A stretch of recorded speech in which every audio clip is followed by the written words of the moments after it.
जदि आपण ठीक रास्तार अछंती तेबे जी जहाँ कहू थाउ ना कहीं निज रास्ता को केबे भी बदलांतु नहीं।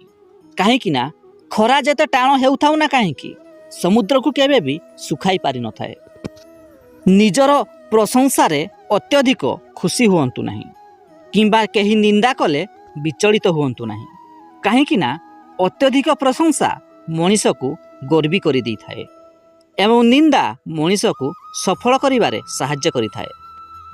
अल्प किछि खुशी पाई केबे भी आपण को मूल्यवान समय को नष्ट करंतु नहीं। जीवन रे एमिति किछि काम करिया चेष्टा करंतु जहा द्वारा सारा जीवन आपण खुशी रे रहिबे। जीवन रे एई गोटिए कथा सबुबेले मने रखिथेबे, जेउ जगार सम्मान नाही सही जगह को कदापि जानतु नहीं एवं जेउ मनीष आपण को कथा सुने नाही सही मनीष को केबे भी बुझाइबा को चेष्टा करिवे नहीं।